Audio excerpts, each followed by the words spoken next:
Like in the last class, what did we do? We did the electromagnetic radiations, right? We did the spectrum, we did the hydrogen spectrum, and we also did emission and absorption spectrum. When we're talking of electromagnetic radiations, it is said that electromagnetic radiations can very easily and very successfully explain certain characteristics of waves. Like for example, dispersion of waves. Dispersion is what? The scattering of the wave, or refraction, reflection. All these phenomena, they are shown by waves, or they are the wave characters. And also with dispersion of waves, the intermixing of waves was also very easily explained by taking electromagnetic theory into consideration. But electromagnetic theory was unable to explain certain phenomena, like it could not explain the black body radiation, it could not explain the photoelectric effect. Both these effects, they were explained by the quantum theory of radiation, right? So when we are talking of the quantum theory of radiation, as I just said, that the electromagnetic radiation was unable to explain two phenomena. The first one, which was known as a black body radiation. First of all, what is a black body? Black body is an opaque substance.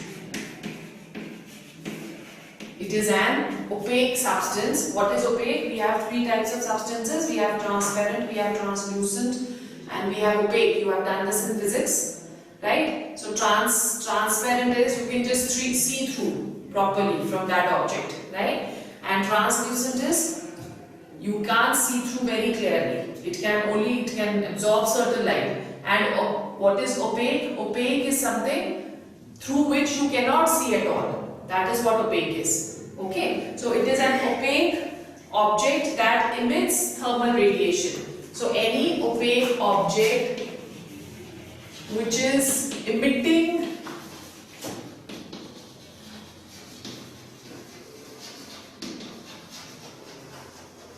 thermal radiation, that is what a black body is. So basically, when we are talking of a perfect black body which absorbs all the light which is falling onto it, okay, and does not reflect any. So it is what it is. At room temperature, such a body is going to appear as black.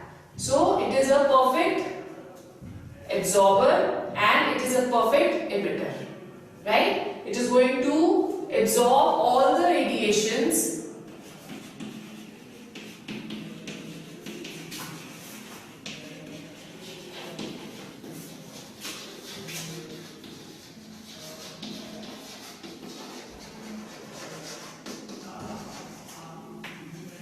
That is what a black body is. So it appears to us as black. Okay. Now when we increase the temperature, this is what we are seeing at room temperature. If we increase the temperature, then in that case what is going to happen? When we heat it, we say that as the temperature is increased, the black body tries to go towards blue color of the electromagnetic Vibgyor region. So let's once again take a recap of the Vibgyor region. Okay, so when we are increasing the temperature, initially it is going to appear to us as red, right? And when we further increase it, it will appear to us as orange. And when we further increase the temperature, the black body or the iron rod, if we are taking an example, that appears to us as blue. Okay, now it was suggested that as and when the temperature will keep on increasing, the wavelength will keep on becoming shorter. Okay, so if more and more radiation or more temperatures are increased, a time should come when the radiations emitted should reach below the Vibgyor region. And below the Vibgyor region, which region is coming? That is the UV light. Isn't it? But that does not happen. Basically, because increase in temperature, the black body radiations, what we are talking of over here, that is totally temperature dependent.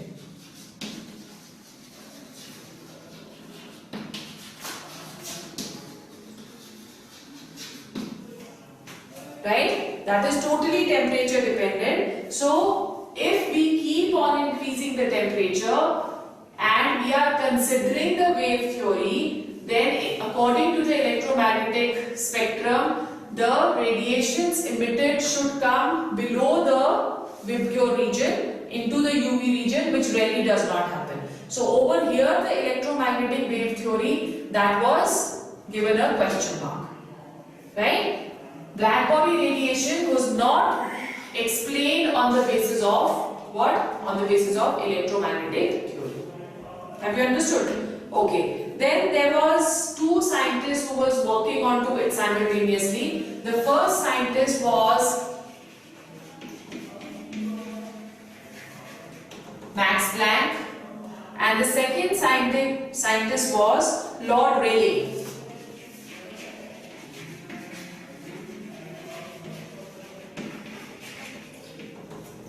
Lord Rayleigh. Both of them were working on the black body radiation, and they described that if more and more intensity of radiation is given, then the intensity of black body radiation was a function of its wavelength. Right? As and when the intensity was increasing, the wavelength kept on increasing to a certain point, and then the intensity started decreasing and the wavelength was increasing. Okay, so it was as the temperature of the black body increases, total amount of light emitted per second increases.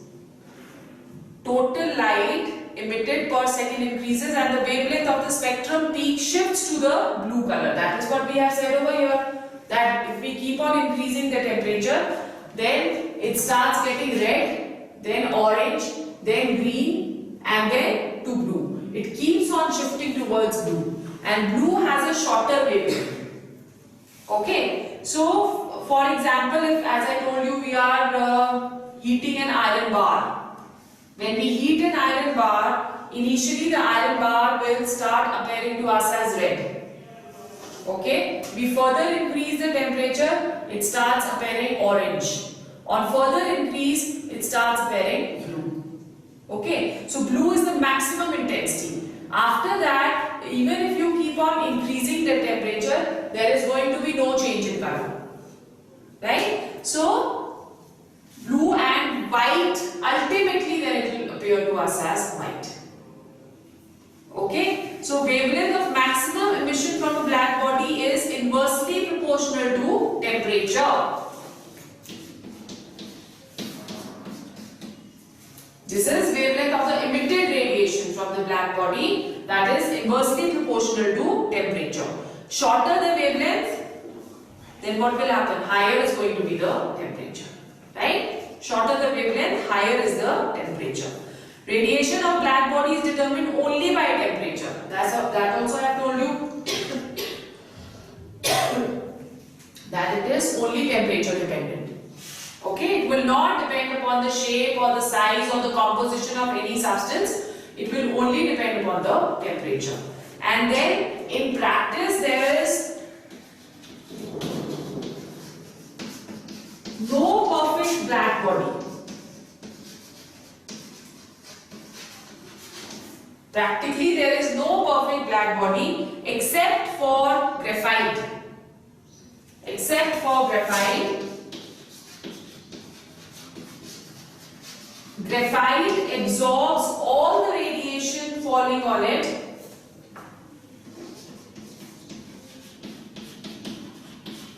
except 3%. So only 3% of the radiation is not absorbed by graphite. Rest all the radiations are absorbed by graphite. Therefore, that is known as near to perfect black body. Okay. So after the black body radiation telling us that we cannot explain the effect of temperature on any body taking into account only the electromagnetic radiation, but there is certain particle behavior which is also present, which shows that the black body radiation or the black body is only temperature dependent. Okay, because while increasing the temperature, we are going to increase the intensity of radiation. Right? Intensity of radiation means what? More and more electrons are getting excited. So that gave a clue to the particle nature of wave.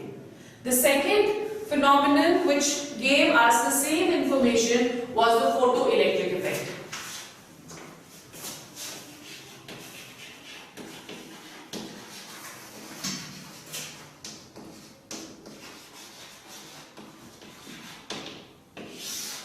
Photoelectric effect, the scientist who discovered photoelectric effect, his name was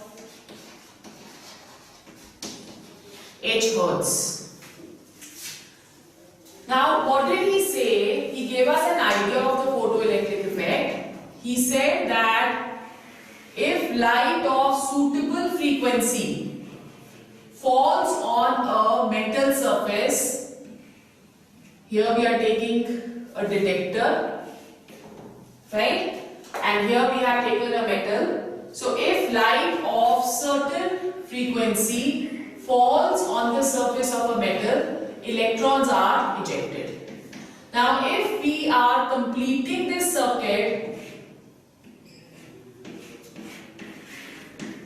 with placing an ammeter in the center, as soon as the electrons they transfer and they hit this detector, there is a deflection shown on the ammeter, thereby showing that there is what? There is certain current flowing through the cell, and current is flowing due to emission of electrons. ठीक है? So photoelectric effect क्या बोलता है? It says that whenever light of suitable frequency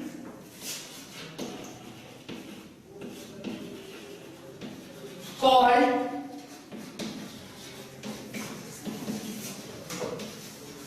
threshold frequency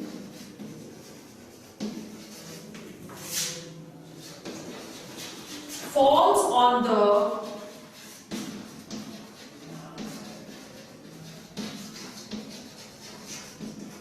surface of a metal, electrons are ejected.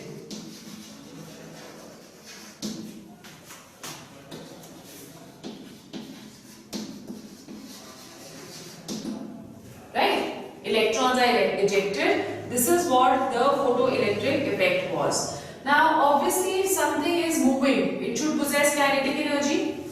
Okay, so it was said that the kinetic energy of the ejected electrons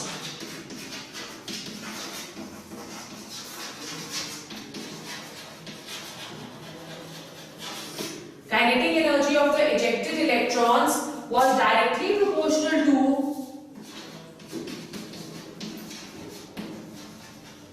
frequency of radiation, right? But was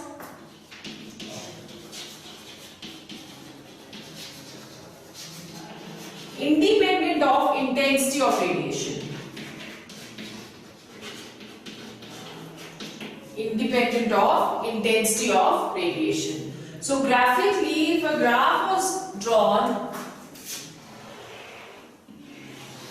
between kinetic energy and frequency,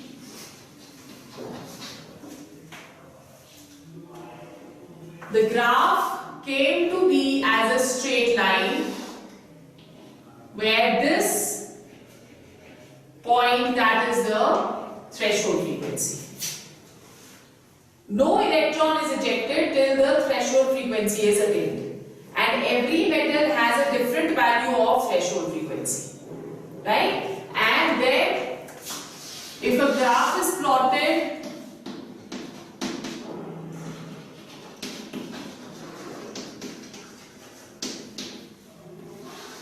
between kinetic energy and intensity, the graph comes as a straight line, thereby showing that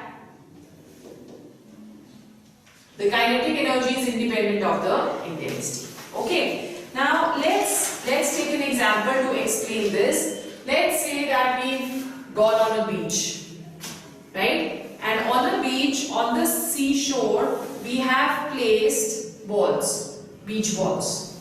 Okay. Now what happens? In the beach, what is happening? That as the wave is going to come, it is going to hit the beach balls and give it a jump, and the beach balls, they are going to move from their position.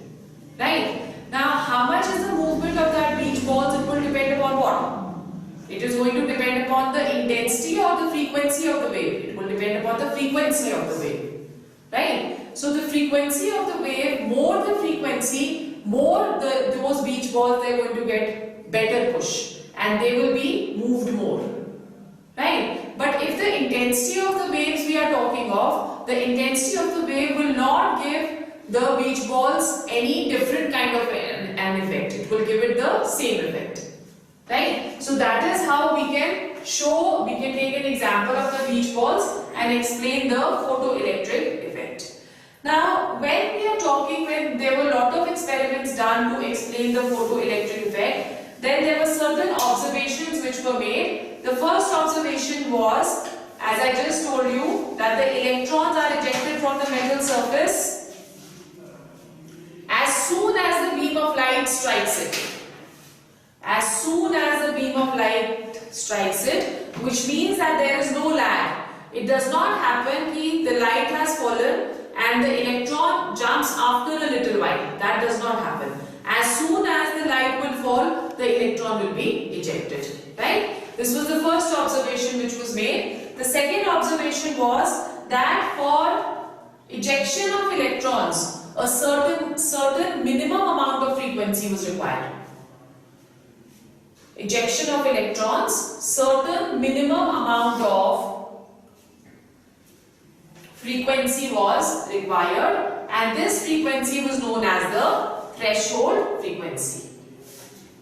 And as I said that threshold frequency for different metals, that is going to be different. Okay? Clear? So, what are we saying over here? That there are metals like cesium, potassium and rubidium. They have very low values of ionization energies. Therefore, for these it is easy to show photoelectric effect. These metals show photoelectric effect easily. Okay. Now, how much the number of electrons which are ejected?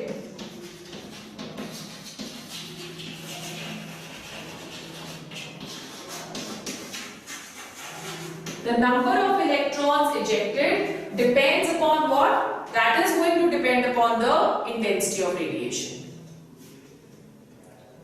The incident radiation. Right? So we have two things. That first of all, threshold frequency is required. Kinetic energy, although is independent of intensity of radiation, but the number of electrons ejected, that is going to be what? That depends upon the intensity of radiation. Now this photoelectric effect, that was given a mathematical concept by Max Planck. So Max Planck gave his quantum theory saying that, what did he say? Max Planck, what did he say? That electrons are emitted discontinuously and not continuously. Yeah? Radiant energy, when we are talking of electrons over here, we say that radiant energy is emitted discontinuously and not continuously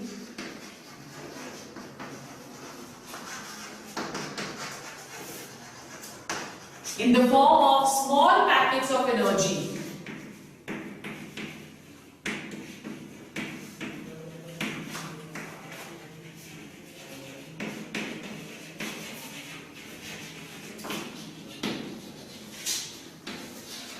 In the form of small packets of energy called quantum.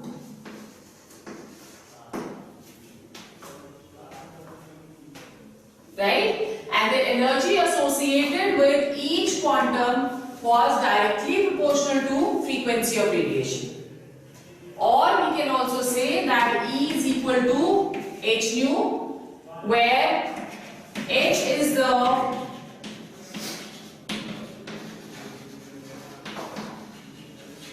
Planck's constant, right? And it has a fixed value of 6.62 into 10 raised to power minus 34 joule second. Okay, so over here we know that mu that is equal to C upon lambda. So E that will become equal to hc upon lambda. Over here h is a constant, C is also a constant. So therefore we can say that E is inversely proportional to lambda.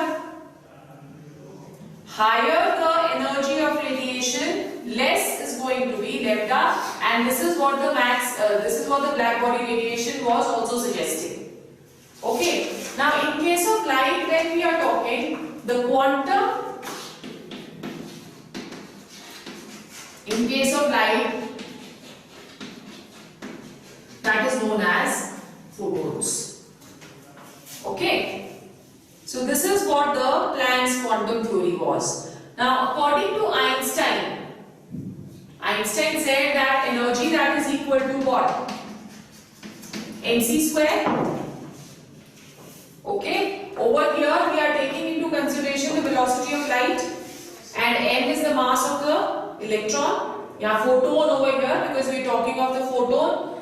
This relationship gives us the particle nature of waves, and this relationship is giving us the wave nature of electromagnetic radiations. Okay? So thus it was suggested that any radiation possessed both particle as well as wave character.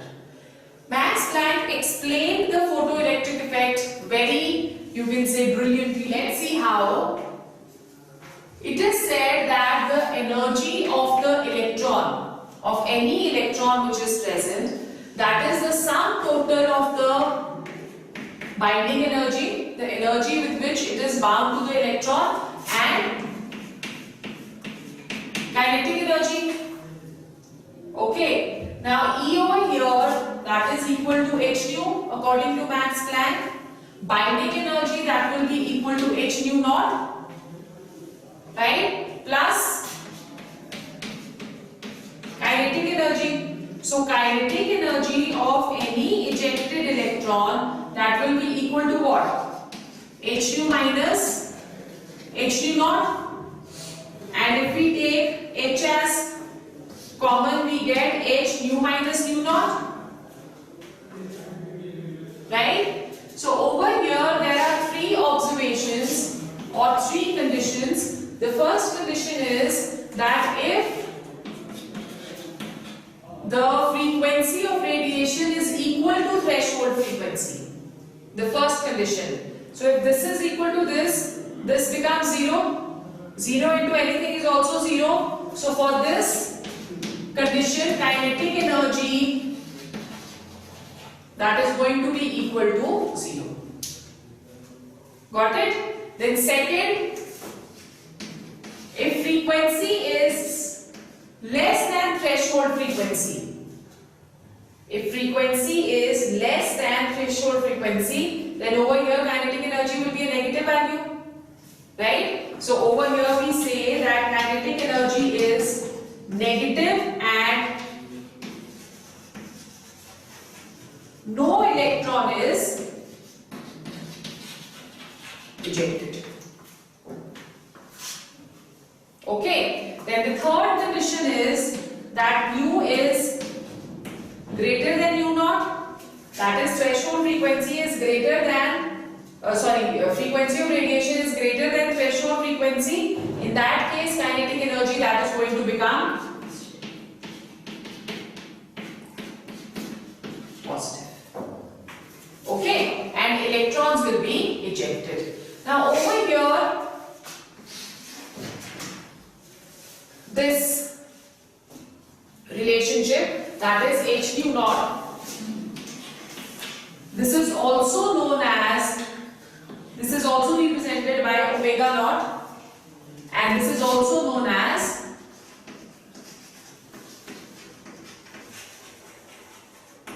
work function. Okay? Okay. The first question is, what is the ratio between energies of two radiations, one with wavelength 6000 Armstrong and the other 2000 Armstrong? This is our first question. So in this question, lambda 1, that is given to us as 6000 Armstrong, okay, and lambda 2 is given to us as 2000 Armstrong, right? Now what do we have to find over here? Ratio between the energies. We know that energy is inversely proportional to wavelength. So E2 upon E1, that will become equal to lambda 1 upon lambda 2.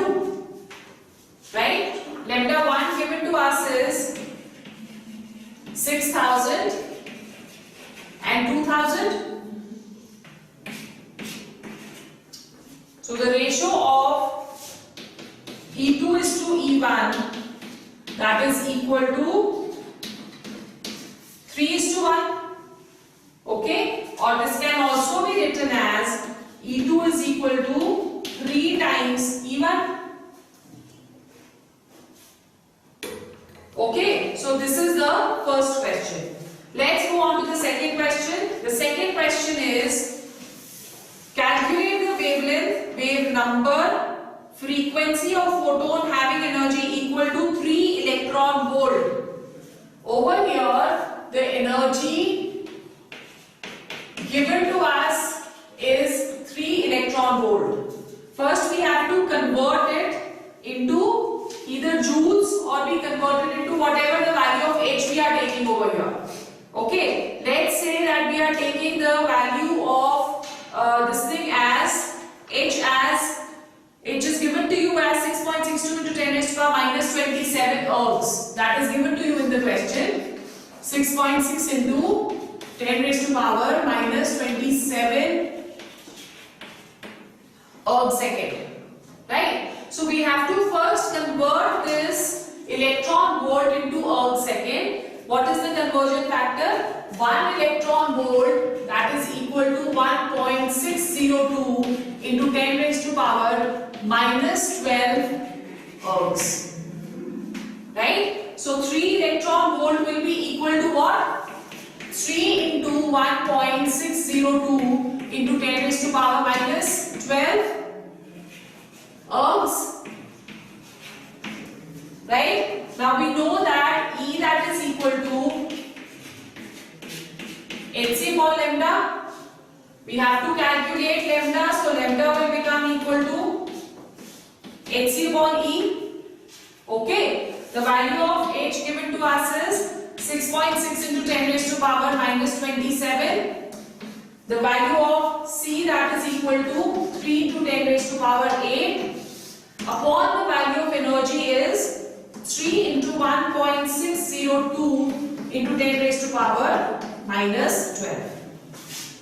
So when we calculate lambda is coming to 4.132 into 10 raised to power minus 5 centimeter. 4.132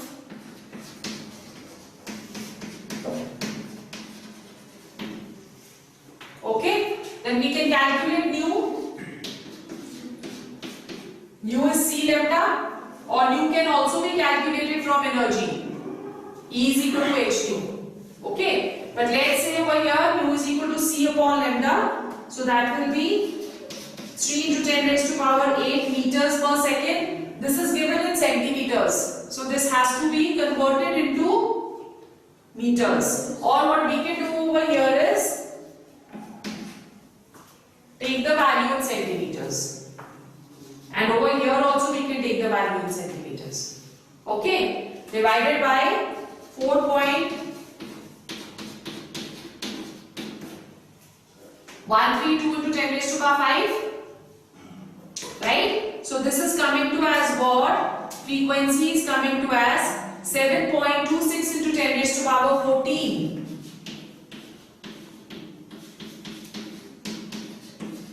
Per second. Then the last one, that is equal to what? That is nu bar. Wave number. So wave number is equal to decimal of lambda. Lambda over here is 4.132 into 10 raised to power 5. So lambda when nu bar when calculated comes to 2.42 into 10 raised to power 4.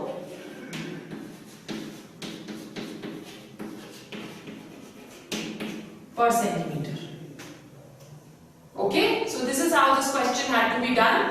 Let's go on to the next question. Question number 3 is electromagnetic radiation of wavelength 242 nanometers is just sufficient to ionize the sodium atom. Calculate the ionization energy in kilojoules per mole. H is given to us as 6.6. Okay, so lambda given to us in this question is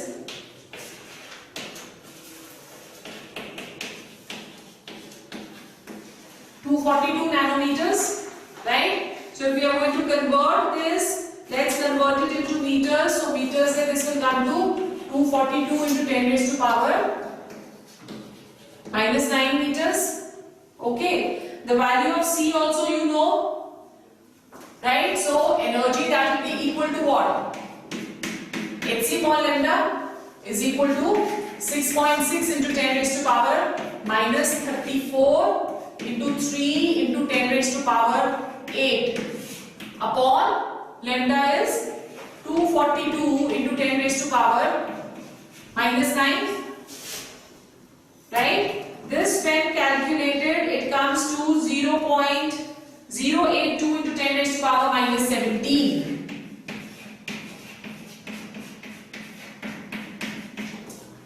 This is the energy per electron. Ionization energy is calculated per mole. So if you are calculating the ionization energy, that is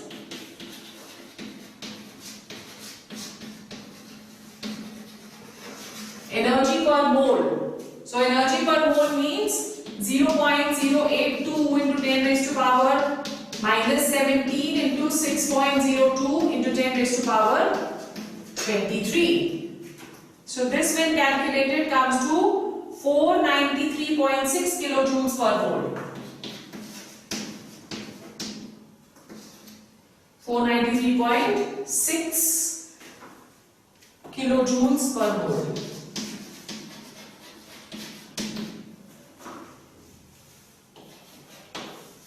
Question number 4 is how many photons of light having a wavelength 4000 angstroms are necessary to provide 1 joule of energy. So over here we have to calculate the number of photons, right? First we calculate the energy. E that will be equal to what? What is given to us? Wavelength is given. So Hc upon lambda, value of H is 6.6 into 10 raised to power minus 34 into 3 into 10 raised to power 8. Lambda is given to us in angstrom, so we convert it into meters.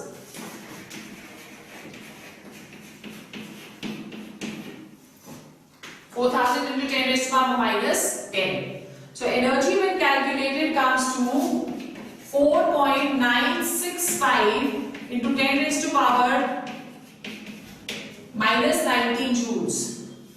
The question is to calculate the number of electrons or number of photons, whatever may be given to you in the question. How do you calculate this? This is calculated by dividing the wattage or the energy given to us in the question. Like in this question, they have given us are necessary to provide 1 joule of energy. Okay, so 1 joule of energy is given to us. The joules of energy or wattage given to us divided by the energy calculated. Okay, so 1 upon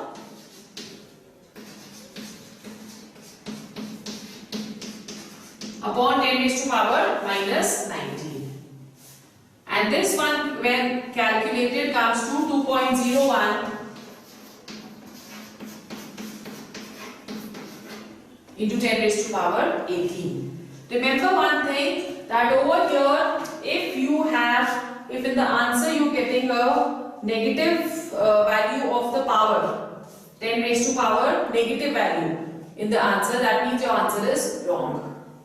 Because when we are calculating number of electrons has to be always positive. It can never be negative. Got it? So this is the formula. First of all, in this question you calculate the energy, and then henceforward you have to divide the energy given to you in the question by the energy calculated. That gives us the number of electrons. Okay? Alright, let's go on to question number 5. Question number 5. Fifth question is, a bulb emits light of wavelength lambda is equal to 4500 angstroms. Right? So lambda over here, that is given to us in the question as 4500 angstroms. And also the bulb is rated as 150 watt and 8% of the energy is emitted as light. So only 8% of the energy is emitted. To calculate that energy, that will be equal to what? 8 upon 100 into 150, right? So this will come to 1.20 or 12. 8 5s are 40 and 8 1s are 8, 12, right? So this is coming as 12. Right? So only 12 watt of the energy that is being emitted. Clear?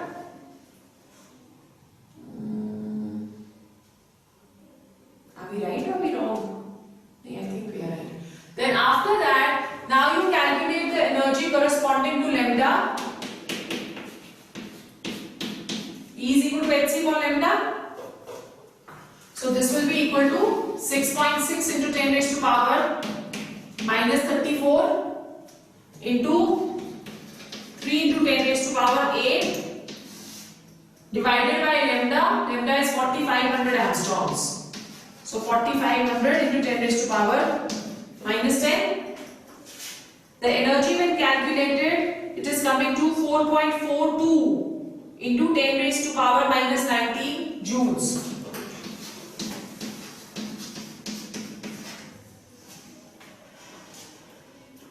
4.42 into 10 raised to power minus 19.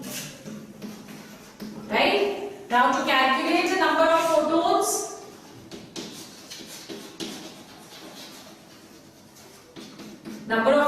that will be equal to what? It will be equal to energy given to us upon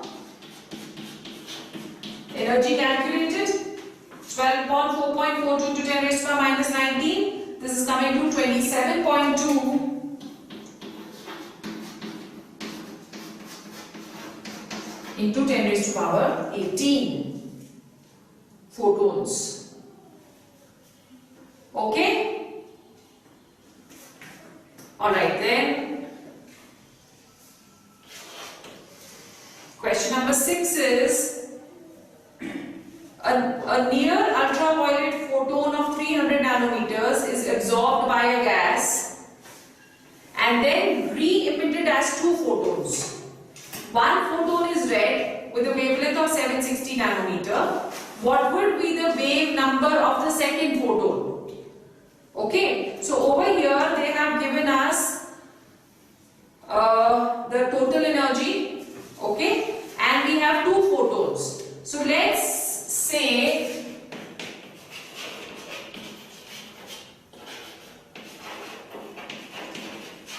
that the energy absorbed will be equal to the energy absorbed by both the photons. So that is sum of energy of two quanta.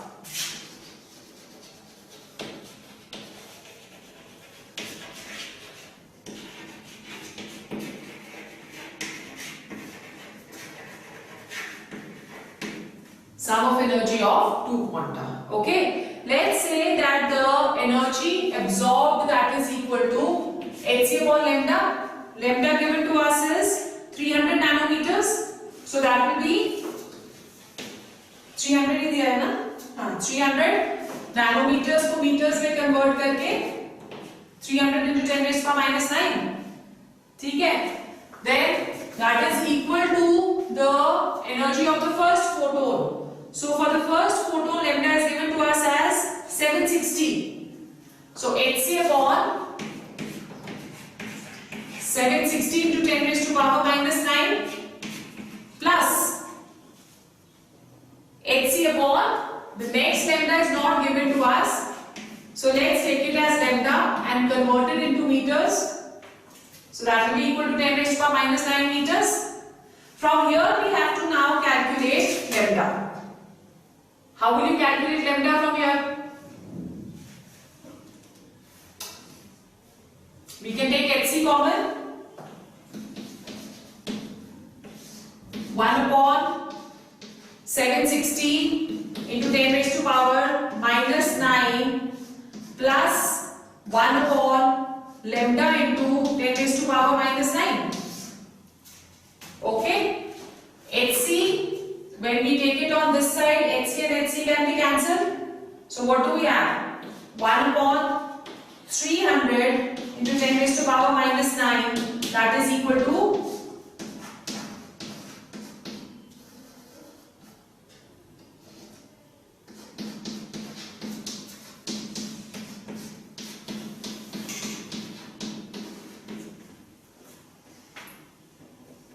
ठीक है? What happens if we take the reciprocal? Or do we have to take an LCM first?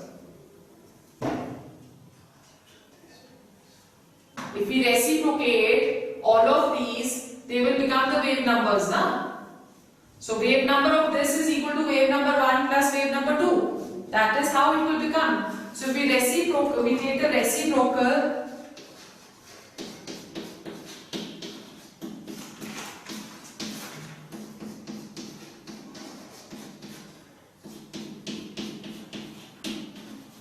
It should come like this, right?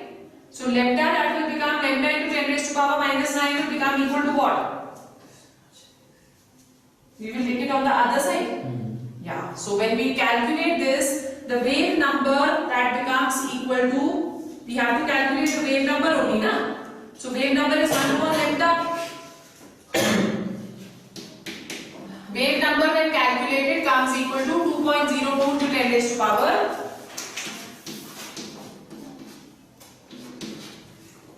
2.02 to 10 raised to power minus 3 per meter.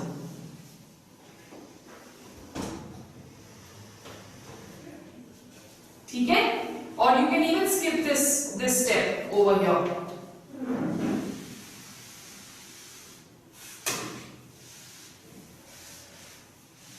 You can also skip this step over here. And 1 upon lambda that is equal to mu bar. So we can calculate 1 upon lambda from here only, directly. So 1 upon lambda over here will be equal to what? 1 into 1 upon 300 into 10 raised to power minus 19 minus 760 into 10 raised to power minus 9. Right? So 1 upon lambda can come from here and 1 upon lambda that is equal to mu bar. You need not calculate lambda. Directly calculate 1 upon lambda from here. Okay? Is it clear? So we do till here only then.